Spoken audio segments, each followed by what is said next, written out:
একটা প্রশ্ন যা তোমাকে অনেক রাত জাগিয়ে রাখতে পারে। নারুটোর এই ক্যারেক্টারগুলো আসলে কি চায়? কেন একজন নিজের সমস্ত অস্তিত্বকে ঘৃণার আগুনে পুড়িয়ে দিতে রাজি হয়, আরেকজন পুরো বিশ্বকে ধ্বংস করে একটা মিথ্যা স্বপ্নের ভেতর বেঁচে থাকতে চায়?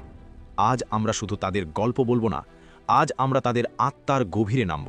এখানে আমরা কথা বলবো ইতাচি উচিহা এবং মাস্ক পরা ওবিতো উচিহার সেই লুকানো আকাঙ্ক্ষা নিয়ে, যা পুরো নারুটো সিরিজের গতিপথ চিরকালের জন্য বদলে দিয়েছিল। এটাই আমাদের ডিফারেন্সিয়েটর। অন্যরা তাদের কি করেছে বলে, আমরা বলবো কেন করেছে, কোন আকাঙ্ক্ষা তাদেরকে এতটা দূরে নিয়ে গিয়েছিল।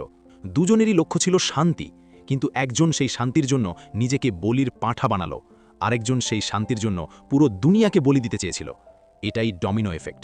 একটা রাত, একটা সিদ্ধান্ত, একটা অপূরণীয় ক্ষতি, আর তারপর একের পর এক ঘটনা এমনভাবে পড়তে থাকে যে পুরো শিনোবি ওয়ার্ল্ডের ভাগ্য চিরকালের জন্য বদলে যায়। ইতাচি উচিহা, সবাই তাকে ক্ল্যানের খুনি, বিশ্বাসঘাতক, নরকের দূত বলে, কিন্তু খুব কম মানুষ জানে ইতাচি আসলে কি চেয়েছিল। সে শান্তি চেয়েছিল, তবে সেই শান্তির দাম ছিল নিজের আত্মা। সে জানত যদি উচিহা ক্ল্যান বিদ্রোহ করে তবে কোনোহা ধ্বংস হয়ে যাবে, তাই সে একাই অন্ধকারের রাস্তা বেছে নিল। নিজের বাবা মা, নিজের ক্ল্যান, নিজের সম্মান সব কিছু জ্বালিয়ে দিয়ে সে শুধু দুটি জিনিস বাঁচাতে চেয়েছিল, তার ছোট ভাই সাসকেকে, আর যে গ্রাম তাকে ঘৃণা করবে সেই গ্রামকে। এটাকে আমরা বলি চূড়ান্ত স্বার্থত্যাগ। সে হিরো হতে চায়নি, সে শুধু চেয়েছিল তার ভাই আলোতে বাঁচুক, এমনকি সে নিজে চিরকাল অন্ধকারে পুড়ে গেলেও।